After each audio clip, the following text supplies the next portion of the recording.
The Moral Rights of Animals, edited by Millen Angle Jr. and Gary Lynn Comstock. 14. A Moral License to Kill, Animal Rights and Hunting by Jason Hanna. Tom Regan's rights view seems clearly to condemn sport hunting. According to the rights view, subjects of a life, that is, sentient beings with beliefs, desires, memory, and a sense of the future, have rights to respectful treatment and may not be harmed merely because doing so would benefit others. Deer and other animals commonly hunted for sport qualify as subjects of a life, while birds and other non-mammals may not qualify as subjects of a life. Hunting such animals may still be objectionable insofar as it encourages or reinforces the attitude that non-human animals are mere resources to be exploited for human use. Indeed, if Regan's position is correct, there seems to be something especially morally perverse about hunting for sport. Sport hunters hunt at least in part because they enjoy the activities undertaken as part of a deliberate effort to kill an animal. The animal's death is the goal, rather than an undesired side effect of the hunt. It is no wonder that Regan claims that the rights view categorically condemns sport hunting. Nonetheless, there are at least two possible complications for Regan's views on hunting. First, some philosophers, most notably Gary Varner, have argued that animal rightists should actually support hunting as a means of controlling animal populations. In the absence of hunting, some species, especially large ungulates such as deer and elk, may grow overabundant. The resulting habitat destruction will likely lead to the deaths of many animals, including both members of overabundant species and members of other species crowded out of the habitat. On this basis, Varner argues that hunting can sometimes benefit wild animals in a way that shows, quote, respect for their rights. If sound, Varner's argument would show that there is considerable convergence between Regan's rights view and eco-holism, a popular view in environmental ethics according to which the interests of individual animals are subordinated to the needs of the entire biotic communities. Second, while Regan categorically condemns hunting for sport, he leaves open the possibility that other, less common forms of hunting may be permissible. In particular, Regan appears to permit subsistence hunting, or hunting that is necessary for human survival. If the rights view condemns sport hunting but permits subsistence hunting, it becomes very important to clarify the distinction between these two forms of hunting. We may reasonably ask, for instance, under what circumstances the rights view would permit hunting by indigenous groups whose diets largely depend on wild animals. I will argue that the rights view unqualifiedly condemns hunting, both for sport and subsistence. The upshot is that the rights view offers moral protections for wild animals that are stronger than even some of its proponents have recognized. In Section 1, I describe Varner's argument that the rights view supports hunting as a means of controlling animal populations. In Section 2, I raise two problems for Varner's argument. First, I argue that because hunting reduces animal deaths largely by reducing the future population size, hunting may prevent far less harm than Varner believes. Second, I argue that Varner's defense of hunting rests on the misapplication of a normative principle endorsed by Regan. In Section 3, I show that Regan's rights view prohibits subsistence hunting for much of the same reason that it prohibits sport hunting. Finally, in Section 4, I conclude that the implications of the rights view with respect to hunting are not necessarily problematic, though these implications may leave an argumentative opening for the utilitarian. 1. Varner's defense of therapeutic hunting. Varner aims to defend the, quote, therapeutic hunting of, quote, obligatory management species. As Varner defines it, therapeutic hunting is, quote, designed to secure the aggregate welfare of the largest species across generations, the health or integrity of its ecosystem, or both. An obligatory management species is one that, quote, has a fairly regular tendency to overshoot the carrying capacity of its range to the detriment of its own future generations and those of other species. Of course, individual sport hunters often are not motivated primarily by a desire to protect animal populations. Nonetheless, if therapeutic hunting is morally permissible, and if sport hunting has the effect of controlling animal populations in the desired way, then it seems that sport hunting should be permitted as part of a sound wildlife management policy. Varner's defense of therapeutic hunting consists of two claims, one empirical and one normative. The empirical claim is that hunting of obligatory management species can decrease the total number of animal deaths. Suppose that a population of deer tends to overshoot its habitat's carrying capacity. Once carrying capacity is exceeded, food will become scarce and disease will likely spread. The result is that many deer will die and the carrying capacity will decrease. Members of other species may also die as a result of habitat loss, but for the sake of simplicity, I will focus only on the effects of habitat loss on the deer herd. Eventually, the habitat will at least partially recover, the carrying capacity will increase, the deer population will again grow to exceed carrying capacity, and the entire process will repeat itself. The population of the herd will thus oscillate around, quote, a long-term average carrying capacity. Varner points out that hunting could sometimes make these population oscillations less severe. Well-managed hunting could decrease peak population levels. If peak population levels were lower, then food shortages would be less severe, and there would be less pronounced population crashes after peak population is reached. Varner thus claims that there is a, quote, obvious utilitarian argument in favor of hunting as a population control measure. Of course, such a utilitarian argument is unlikely to satisfy defenders of the rights view. After all, the primary function of rights is to rule out purely consequentialist reasoning, to show that animal rightists should support therapeutic hunting. Varner appeals to the following normative principle endorsed by Regan, the Mineride principle.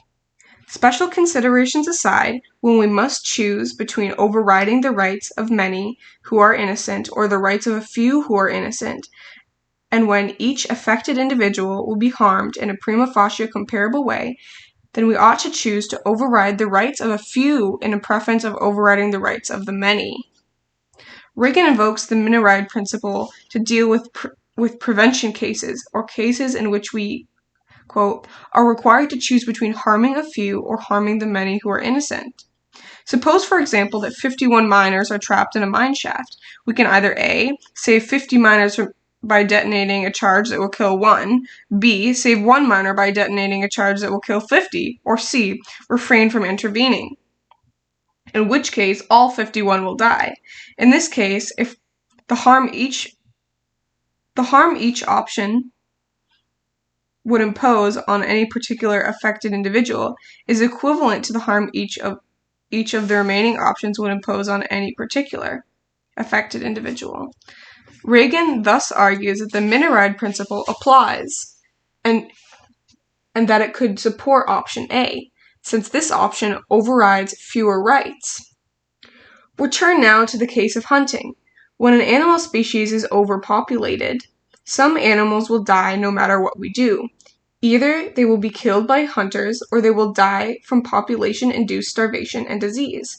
The harm suffered by animals killed by hunters is presumably comparable to the harm suffered by animals that die of starvation and disease. Varner thus argues that Regan's rights view licenses the application of the Mineride principle.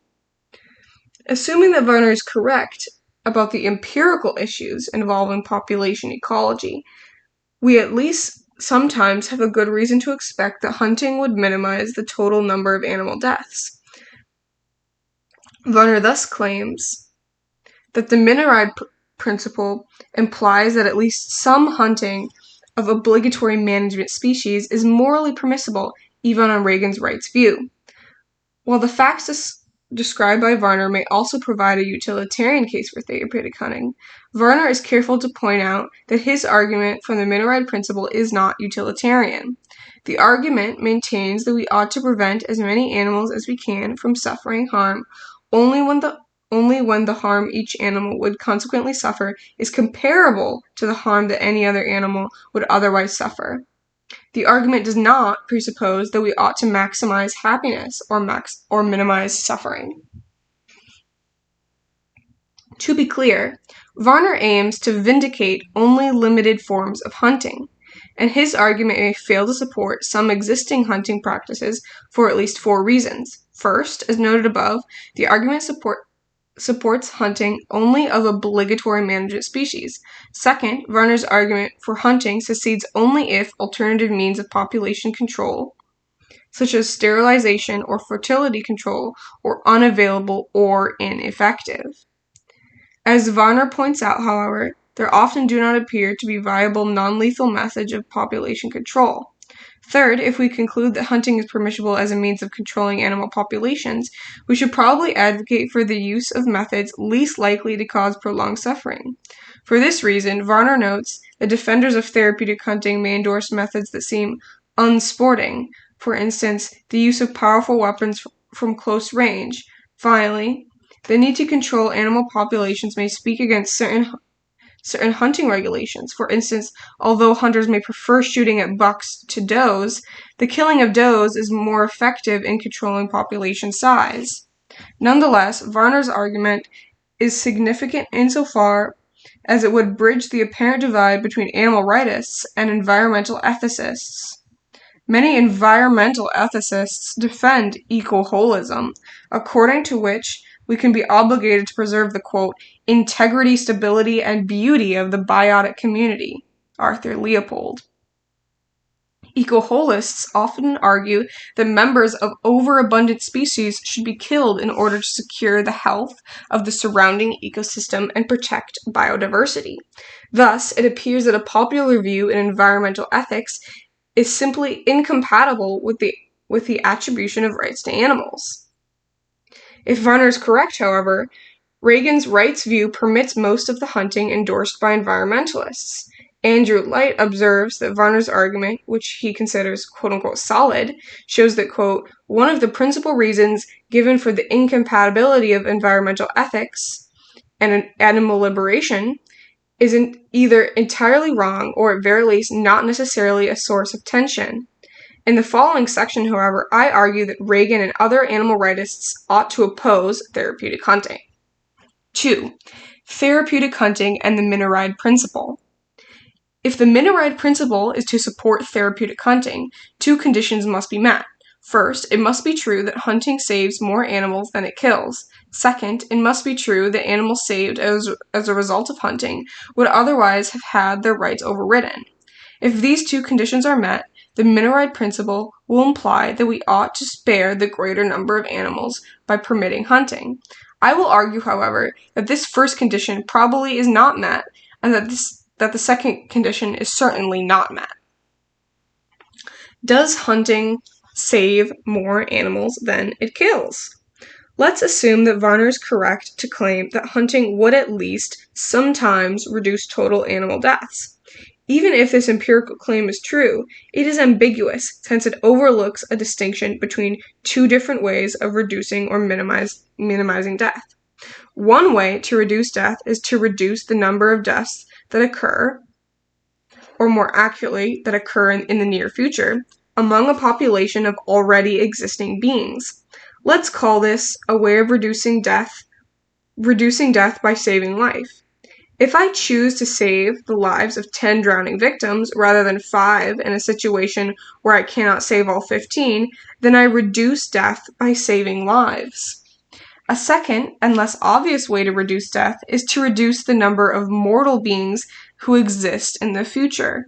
Reducing death in this way would not prolong or save the life of any existing being.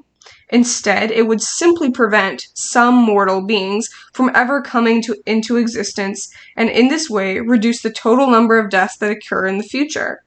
Let us call the second way of reducing death by preventing life. For instance, if a country adopts measures to reduce its future population size, it ensures that the absolute number of people who die in the future will be less than it otherwise would be, simply because there are fewer people. The problem for Varner's argument is that hunting may reduce death largely by preventing life. If hunting is successful in reducing the total number of deaths that occur in the future, then it may largely be because hunting prevents many animals who otherwise would die from coming into existence. To the extent that hunting reduces death by preventing life, it reduces death in a way that does not save the lives of animals. As I have noted, however, hunting can be justified by the Mineride principle only if it saves more animals than it harms. The problem for Varner's argument is revealed by the following question: precisely which animals benefit from hunting? There are three possible answers to this question. I consider each in turn.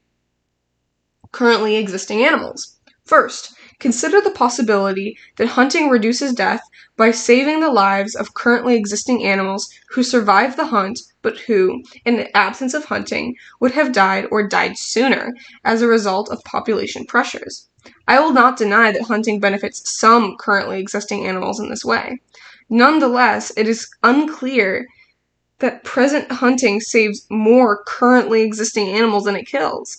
For instance, a study of white-tailed deer in Alabama concludes that, quote, once a population has been reduced to a level within reasonable carrying capacity, approximately 1/3 of the herd must be, quote, harvested each fall to maintain the population level.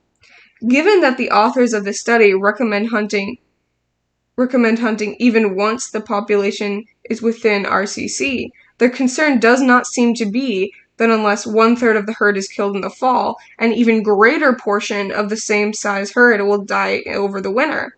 The point is instead that unless 1/3 of the herd is killed each year, the population of deer will grow enough to exceed RCC, and many animals will then die of starvation, disease, and so forth in future years. However, many, and perhaps the vast majority of animals who would die of starvation and disease if overpopulation were to occur are animals that do not yet exist. Indeed, Varner defines therapeutic hunting as hunting, quote, designed to secure the aggregate welfare of the target species across generations, which suggests that even he thinks that the main beneficiaries of such hunting may be future generations of animals. Thus, even if hunting does reduce overall death by decreasing herd size, it is not clear that it saves more currently existing animals than it kills. Future animals. A second possibility is that the beneficiaries of hunting are animals who do not yet exist now, but will exist in the future. It is true that the average well-being of a herd in future years may be higher as a result of population control measures undertaken now. Nevertheless, when we consider the possible benefits of hunting for future generations of animals, we encounter difficulties associated with the non-identity problem. Hunting results in the death of a great many animals, and it induces changes in the environment and herd dynamics that affect the timing of many animal conceptions. Thus, hunting results in the existence of many animals who otherwise would not have existed. If hunting affects the identities of future animals, then we cannot appeal to the effects of hunting on future animals in order to show that hunting is supported by Regan's Mineride principle. The Mineride principle, after all, permits harm to some group only when the alternative would involve comparable harm to an even larger group. Future animals who will owe their existence to hunting will not suffer any harm in the absence of hunting. Instead, they would simply not exist. Non-existent animals. Finally, consider the possibility that among the beneficiaries of hunting are the animals prevented from coming into existence as a result of hunting. By preventing the existence of these animals, hunting may reduce animal deaths. Nonetheless, it seems unlikely that we can justify hunting on the grounds that it reduces death by preventing life in this way. When someone prevents death by preventing a being from coming into existence, she does not thereby spare that being any harm. Since Regan's Mineride principle applies only when some group will suffer harm no matter what we do, the principle cannot justify hunting on the grounds that it reduces death by preventing animals from coming into existence. In summary, the only animals saved by hunting are currently existing animals who survived the hunting season but would have died of starvation in the absence of hunting. For reasons described above, however, the group of currently existing animals saved by hunting may be relatively small, smaller perhaps than the group of currently existing animals harmed by hunting. The upshot is that even if Varner is correct that hunting reduces the total number of animals that will die in the future, he may be incorrect that hunting reduces overall death in the way that matters morally. To be sure, my argument against Varner turns at least partially on empirical issues that I cannot fully address here. It would clearly be useful to know, for instance, exactly how many currently existing deer would benefit from any given hunting policy. Since Varner does not recognize the distinction between the two different ways of reducing death described above, however, he neglects to consider these empirical issues. His argument is thus unconvincing as it stands. Moreover, the problems I have raised for Varner's argument may apply to any arguments that purports to justify hunting on the grounds that it is good for animals. If hunting harms more animals than it benefits, how could we justify hunting by pointing to what animals have at stake? Before moving on to consider a more decisive problem for Varner's argument, it is worth noting that there is at least one circumstance in which Regan should support hunting. Regan holds that it is permissible to euthanize animals or kill animals when doing so benefits them. It is possible that, in some cases, hunting can be viewed as a form of euthanasia. For instance, Peter Singer has argued that it would be permissible to hunt deer if the animals would otherwise, quote, die slowly and painfully of starvation in the coming winter. There are 2 points worth making about the possibility that hunting could be justified as a form of euthanasia. First, I suspect that relatively little hunting could be justified on these grounds. Second, if hunting is permissible only as a form of euthanasia, animal rightists, and likely even consequentialists like Singer, should accept more restrictions on hunting than Varner does. For instance, it seems that hunting would truly count as a form of euthanasia only if the animals targeted already have lives so terrible as to not be worth living. For example, the animals are already starving to death. To kill a happy animal now, on the grounds that such killing will prevent an animal's miserable death at some later time, may not be a genuine case of euthanasia. 2.2. Overriding rights. As I noted earlier, Varner needs to defend 2 claims in order to show that the Mineride principle supports hunting. He needs to show, first, that the hunting saves more animals than it killed, and second, that hunters face a choice between overriding the rights of some animals and overriding the rights of an even greater number of animals. Having so far focused on the first claim, now I want to argue that the second claim cannot be defended. To see why, it will be first useful to distinguish between negative rights and positive rights. A negative right is, roughly, a right to non-interference. My right against you that you not assault me is an example of a negative right. You can respect this right simply by refraining from assaulting me. A positive right, roughly, a right to aid or assistance. My right against you that you save me from drowning in a shallow pond, assuming that I have such a right, would be a positive right. In order to respect this right, you would need actively to involve yourself in my situation, with one exception noted below. Regan focuses on the view that animals have negative rights not to be harmed. Further, the Mineride principle is a plausible non-consequentialist principle only if it applies exclusively to cases in which we must choose between overriding the negative rights of each 2 different groups. Suppose, for instance, that you face a choice in which you can save the lives of 2 people only by killing one other innocent person. To take a standard example, imagine that you can reach the 2 in time to provide life-saving first aid only by running over and killing one.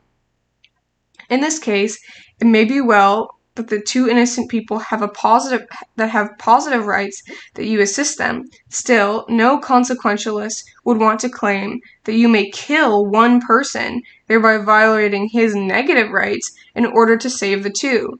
Negative rights take priority over positive rights, according to Common Sense Morality, Quinn, 1989. For criticism of this view, see Strudler and Wasserman. For this reason, the Mineride principle should be regarded as applying only to cases in which the rights at stake are negative rights. Hunters do not face a choice between overriding the negative rights of some animals and overriding the negative rights of an even greater number of animals. Hunters override the negative rights of any animals they kill, at least provided that we assume, with Varner, that animals have rights. Hunters do not override the negative rights of animals who die as a result of starvation or other population measures. If anything, hunters override the positive rights of the latter animals. As we have seen, however, virtually any non-consequentialist will claim that negative rights take priority over positive rights, such that the Mineride principle applies only to cases in which an agent must choose between overriding the negative rights of each two different groups. Consequently, the Mineride principle does not justify hunting. Consider two possible replies in defense of hunting. First, Varner argues that if an individual knowingly allows many animals to die of population-induced starvation, she is thereby responsible for these deaths. If animal rightists attempt to block the application of the Mineride principle to the case of hunting by claiming that animals' negative rights are not overridden when they starve to death, then rights-based opposition to hunting seems to rely on the distinction between killing and letting die. Varner claims, however, that, quote, philosophical treatments of the killing-letting die distinction have generally dismissed it. Varner's response, however, is unconvincing. It is surely an overstatement to claim that philosophers have generally dismissed the distinction between killing and letting die, or more generically, the distinction between doing and allowing harm. While some philosophers have rejected the moral relevance of this distinction, many others have defended it. Philippa Foot, Quinn, Villavin, Tom Cow, and Woolard. Moreover, some philosophers who reject the relevance of the doing and allowing distinction go on to defend the relevance of some other non-consequentialist distinction, such as that between intending and foreseeing harm, McGrath and Rachel's. The moral relevance of the intending-foreseeing distinction hardly supports the case for hunting, however, since hunters clearly intend the deaths of the animals they kill. Finally, it is difficult to see how any non-consequentialist could consistently reject the moral relevance of the doing-allowing distinction, especially if she also rejects the moral relevance of the intending-foreseeing distinction. After all, Regan and other rights theorists presumably would not want to claim that an agent may kill one person simply because doing so will save more people.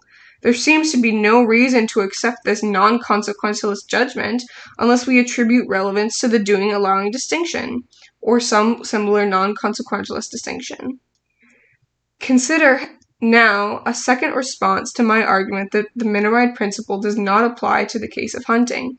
I have argued that the Mineride principle does not justify the actions of individual hunters. It may be, though, however, that the Mineride principle, or something like it, may still justify wildlife managers in adopting policies that permit hunting. After all, wildlife managers do not necessarily face a choice between killing some animals themselves or letting some animals die as a result of starvation. Instead, at least insofar as they are acting in their roles as managers and policymakers, wildlife managers face a choice between letting others kill animals now and letting some animals die as a result of population-induced starvation and disease later. If wildlife managers do not kill animals themselves, perhaps they do not override the animal's negative rights by adopting permissive hunting policies. A critic might thus offer a partial defense of hunting by claiming that wildlife managers ought to permit hunting, even if it is wrong for individuals to hunt. Take a drink.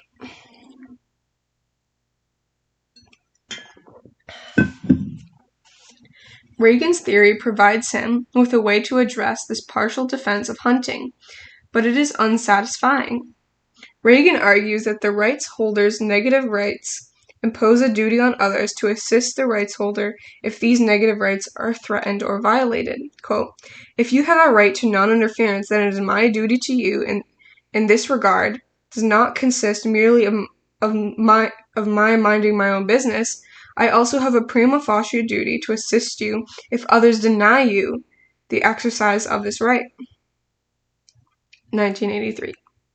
In short, Regan seems to think that in order to respect your negative rights, I must be willing to assist you when others threaten to violate your negative rights. It follows that if wildlife managers are to respect animal rights, they must prevent hunting. Unfortunately for Regan, however, there is good reason to think that negative rights do not impose such duties of assistance.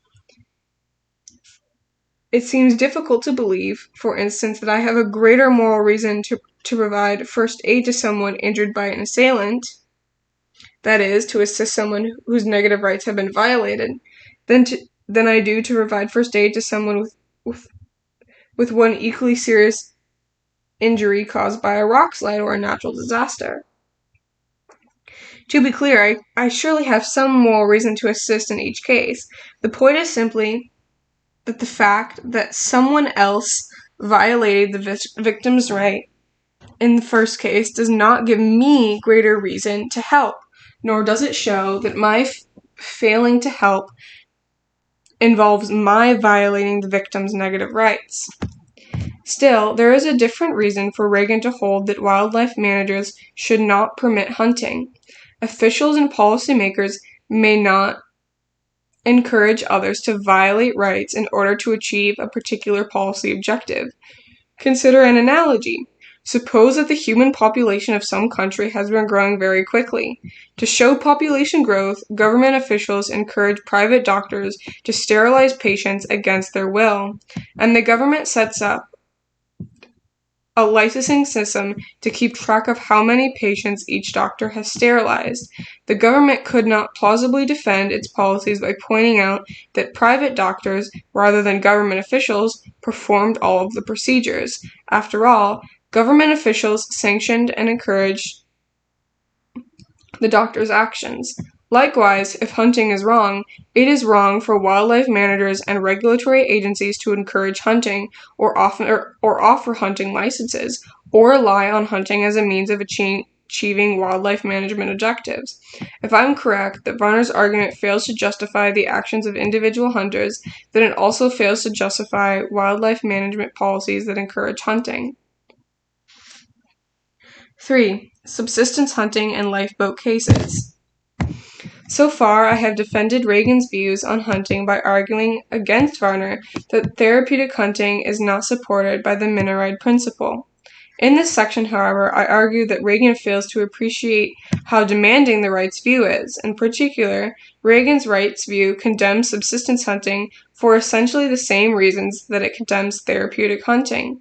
Although critics may claim that Regan's view is implausible if it condemns subsistence hunting, I will argue that such hunting is more problematic than it may first appear. Subsistence hunting is commonly defined as hunting that is necessary for survival. However, it may not always be easy to determine whether some act of hunting is necessary for survival, or even what criteria an act of hunting must meet in order to be necessary for survival. Consider, for example, the case of the Maka whale hunt. Members of the Maka, a Native American tribe in northwest Washington state, sought and were granted the legal right to hunt a few gray whales each year on the grounds that whaling is necessary to preserve and revive their culture. One might plausibly argue that whaling in this case was not subsistence hunting, since members of the Maka tribe did not need to hunt in order to survive. They had survived without whaling for quite some time. Now consider the forms of hunting practiced by indigenous groups living near the Arctic Circle. In one sense, it may be true that these groups must hunt in order to survive. They hunt in order to procure food that may be practically impossible to live where they do without hunting. At the same time, however, Arctic groups could perhaps give up their traditional ways of life and move to cities in which they could easily procure food without hunting. Does the fact that members of these groups could relocate show that they do not engage in subsistence hunting? These examples suggest that it may be best to think about subsistence hunting as occupying one end of a continuum. At the far end point are acts of hunting that are strictly necessary for survival. Imagine, for instance, someone shipwrecked on an island with no edible plants but a variety of edible animals, including humans. On the other end of the continuum are acts of hunting practiced by people who live in developed societies and hunt only because they enjoy the taste of flesh or the thrill of the chase. Perhaps the type of hunting practiced by the Maka or Arctic peoples falls between these two endpoints. Although, at least for some Arctic peoples, hunting may be considerably closer to the subsistence hunting end of the continuum. For the remainder of this section, I will set aside the complications involving in defining subsistence hunting, since I want to argue that Regan's rights view rules out even the clearest cases of subsistence hunting. Regan himself seems to endorse subsistence hunting. In defending the view that humans have an obligation to not eat meat, he briefly considers the objection that it is permissible to eat meat because it is nutritious. Regan argues that this objection is mistaken on empirical grounds, since most of us can find healthy vegetarian or vegan food. If a healthy vegetarian diet were unavailable, however, Regan thinks that meat eating would be acceptable. Quote, "If it were true that these nutrients from meat were not otherwise obtainable, then the cases for eating meat, even given the rights view, would be on solid ground." Since the clearest cases of subsistence hunting will be the cases in which hunters cannot otherwise obtain adequate nutrition, it appears that Regan must accept subsistence hunting. Note that adequate nutrition is not defined in this. What is and is not adequate nutrition? Regan's views on subsistence hunting may also be reflected in his verdict about the famous Lifeboat case. Imagine that 4 average adult humans and 1 average adult dog occupy a lifeboat that will soon sink, unless one of the 5 is thrown overboard. Regan applies to the following principle in arguing that the 4 humans are permitted to throw the dog overboard, the worse off principle. Some animal rightists like Gary Francione disagree with this principle, and it can be read in his book, Animals as Persons, how he disagrees. The worse off principle. Special considerations aside, when we must decide to override the rights of the many or the rights of the few who are innocent, and when the harm faced by the few would make them worse off than any of the many would be, if any other option were chosen, then we ought to override the rights of the many. According to the worse off principle, an agent ought to impose a lesser harm on each of any number of people rather than a greater harm on any one person, at least in situations where the agent cannot avoid harming someone. Regan argues that the worse off principle permits the humans to throw the dog overboard because death would come as a lesser harm to a dog than to a human, in virtue of the fact that average adult humans have more desires and richer mental lives than dogs.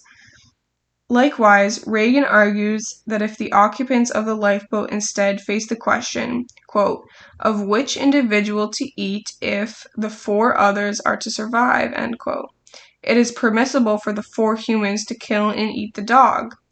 The worse off principle does not support subsistence hunting, however, for reasons that should be familiar from the previous section. Suppose that it is true that if a human does not kill and eat an animal, the human will die. Such a human does not face a choice in which we must override someone's rights no matter what he does. If the human kills the animal, he will override the animal's negative rights. But if the human refrains from killing the animal and thereby ensures his own death, he does not override his own negative rights, and may not override any of his own rights at all. The worse off principle applies only when an agent must override someone's negative rights, no matter what. In case it is not clear that the worse off principle applies only when an agent must override negative rights, it will be useful to consider an analogy. Suppose that a 30-year-old human will die unless he forcibly grabs an an 80-year-old human man to use as a shield against some threat. All else equal, it seems plausible to think that death is more harmful to the 30-year-old than the 80-year-old, since the 30-year-old's death can be reasonably expected to foreclose, quote, opportunities for satisfaction.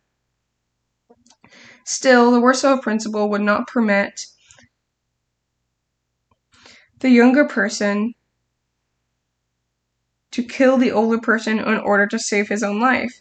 The alternative to the younger person's killing the older person would not involve the younger person's violating anyone's negative rights. Reflection on the case of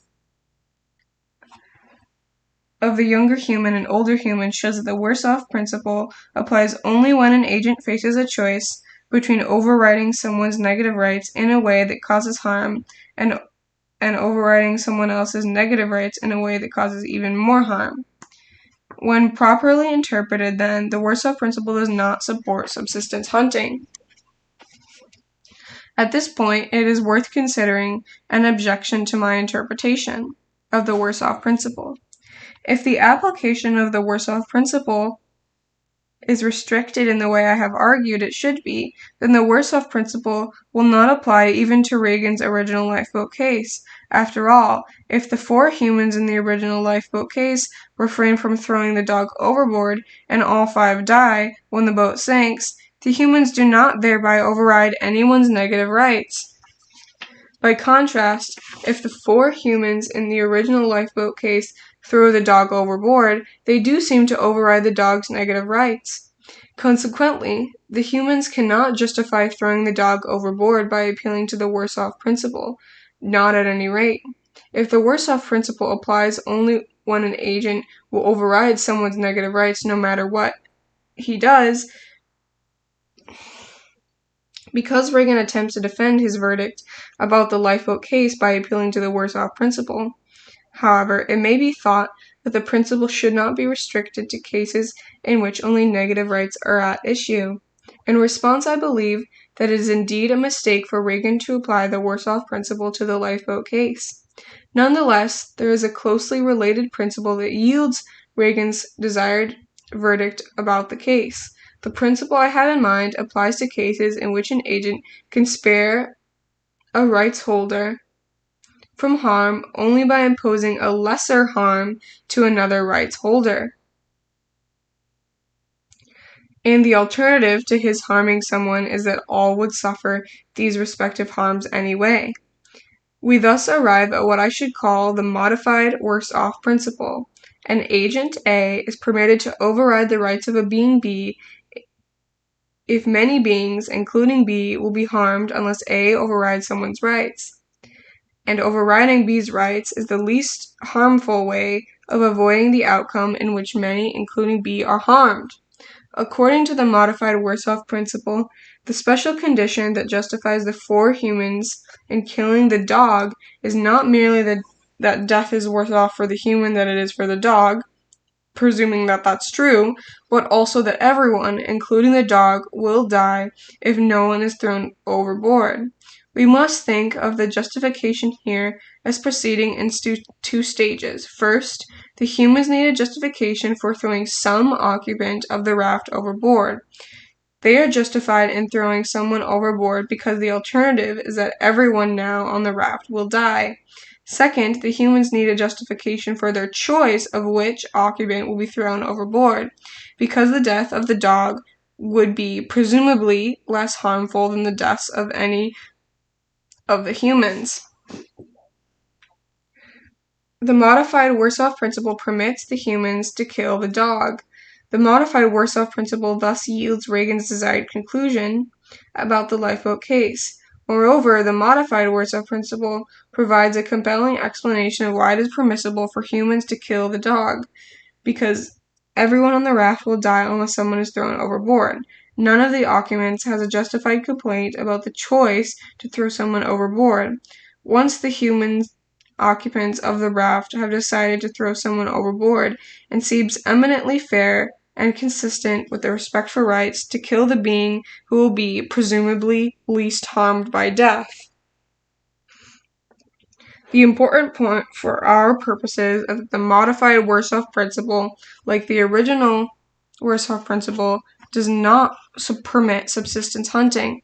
To see why, it is worth developing a version of the lifeboat case that better resembles the case of subsistence hunting. Suppose that humans on the lifeboat do some calculations and determine that the boat will drift to shore in 1 week. Unfortunately, since the humans are undernourished, they will die by that time unless they eat the dog. The dog, on the other hand, would easily be able to survive the week at sea. The modified Worsoff principle does not apply to this case, because condition 1 of the principle is not met. It is not true that many beings, including the dog, will die unless the humans override someone's rights. Further, this version of the lifeboat case seems relatively like the case of subsistence hunting, since subsistence hunters typically harm animals whose lives are not otherwise in jeopardy. In ordinary cases of subsistence hunting, it is not true that the alternative to the hunters killing an animal is that more beings, including that very animal, would die. Subsistence hunting cannot then be justified by either the Worsoff principle or the modified Worsoff principle, because Regan's Worsoff principle applies only when an agent must override someone's negative rights. It fails to support Regan's verdict about the original lifeboat case, and likewise fails to support subsistence hunting, while the modified Worsoff principle yields Regan's desired implication about the original lifeboat case. It does so only because of the crucial difference between the lifeboat case and typical cases of subsistence hunting.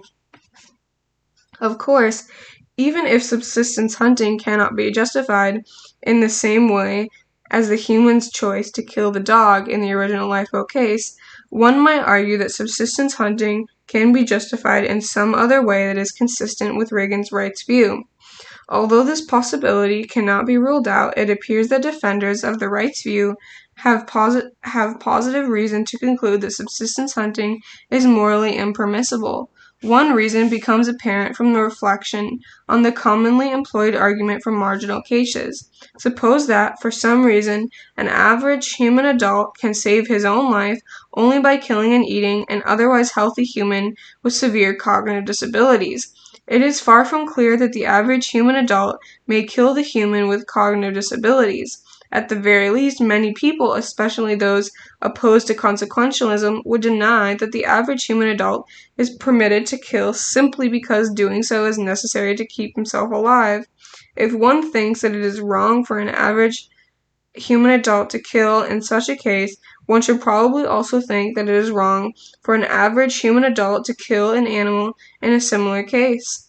Otherwise, one may be open to the charge of speciesism, a criticism that animal rightists have often and effectively leveled against their opponents. Further, if animal rightists were to permit subsistence hunting, they may need to weaken their views on a range of other issues. Suppose, for instance, that Regan were to concede that it can be permissible to kill animals or humans when significant human interests, such as life or health, are at stake.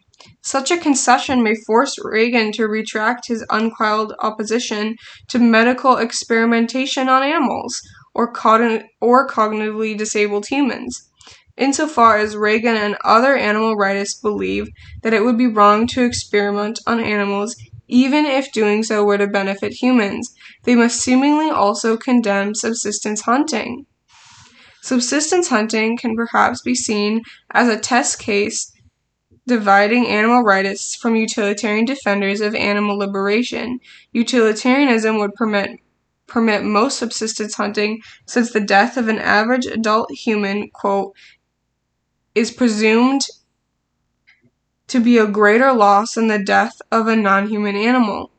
If we find ourselves unable to condemn subsistence hunting, then perhaps we should accept a utilitarian view of the moral status of animals. One potential liability of this position is that it would imply that an average human adult may kill a human with severe cognitive disabilities in circumstances resembling those of subsistence hunting. If we were unwilling to permit an average adult human to kill a human with severe cognitive disabilities in such a case, then we have two options. We can condemn subsistence hunting, or we can argue that there is a morally relevant difference between animals and humans with severe cognitive disabilities. Since Regan and other animal rightists often deploy the argument for marginal cases in defense of their view, they have good reason to take the first option and to not recognize the second. 4. Conclusion. The preceding arguments support two conclusions. First, the prospects for widespread convergence between the rights view and its competitors, especially eco-holist theories and environmental ethics, appear bleak. While Varner argues that the rights view should permit hunters to kill animals in order to protect the environment for the benefit of other animals, I have shown that his argument rests on a misapplication of Regan's view. Second, my argument shows that the rights view places more stringent constraints on our treatment of animals than even Regan seems to recognize. At this point, it might be asked whether either of these conclusions poses a problem for Regan's rights view. Since I cannot here undertake a full assessment of the rights view, two final points will have to suffice. First, environmental concerns fail to raise any distinctive challenge for Regan's position. Environmental ethicists have complained that the policies recommended by the rights view, for instance the prohibition of hunting, would have bad consequences for the environment. As we have now seen, however, respecting animal rights would sometimes have bad consequences for humans. The rights view prohibits a person from killing and eating an animal in order to save his own life. For example, if we were prepared to accept the rights view's implications for how we may treat animals when significant human interests are at stake, we will probably also be prepared to accept the rights view implications for how we may treat animals when significant environmental values are at stake. Environmentalist objections to the rights view will then be unconvincing. On the other hand, if we are not prepared to accept the rights view's implications for how we may treat others when significant human interests are at stake, then we may have a good reason to reject the rights view independent of environmental concerns. Environmentalist objections to the rights view would then be superfluous. Second, the argument for marginal cases may not clearly favor the rights view over utilitarianism. Suppose we agree that there is no morally relevant difference between non-human animals and humans with severe cognitive disabilities. Still, in any particular case of harm to animals, we have a choice. We can either argue A, that it would be impermissible to harm animals in the relevant way, or B, that it would be permissible to harm severely cognitive disabled humans in the relevant way. Animal rightists almost always opt for A. Utilitarians at least sometimes opt for B. A consistent utilitarian must claim that we are permitted to harm animals or humans whenever doing so maximizes utility. It may seem that the argument for marginal cases favors the rights view. After all, most of us are quite confident that it would be impermissible to perform utility-maximizing medical experiments that harm humans, even with severe cognitive disabilities, and the utilitarian cannot accommodate this judgment. However, most of us are also quite confident that subsistence hunting is permissible, and the animal rightists cannot accommodate this judgment. In short, when the animal rightist objects to the moral protections extended to severely cognitively disabled humans by utilitarianism are too weak to accommodate common sense intuitions, as is the case of harmful medical experimentation, the utilitarian can object that the moral protections extended to animals by the rights view are too strong to accommodate common sense intuitions. It is not immediately clear who wins this debate. Nonetheless, in the absence of further argument, the fact that the rights view prohibits both therapeutic and subsistence hunting does not by itself seem to merit the rejection of the rights view. In assessing the plausibility of a moral theory, we must consider a full range of its implications relative to those of its competitors. The ultimate acceptability of the rights view likely turns on broader theoretical concerns at issue in the debate between deontologists and consequentialists.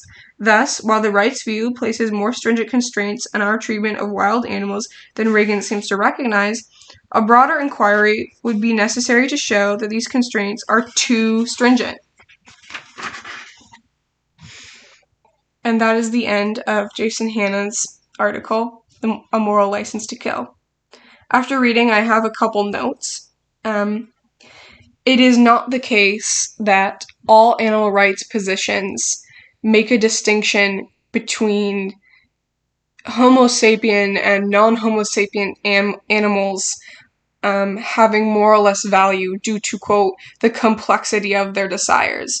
Many animal rightists do not employ a sentient hierarchy when it comes to the value of life. Many animal rightists value all sentient life as inherently equal. So in the case of Regan's Lifeboat, it would not be more acceptable to throw the dog over in virtue of we subjectively think that our desires or our interests are more complex or more important. Second, Jason Hanna, while discussing subsistence hunting, makes the note that the rights view rules out subsistence hunting for the vast majority of cases.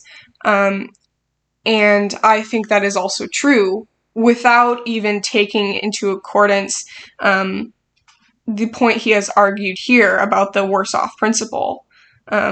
It is true that the vast majority of people can move to places where they don't have to kill others in order to, survive their immediate future. I think it is true that we have a duty to move to places in which we do not have to commit these acts.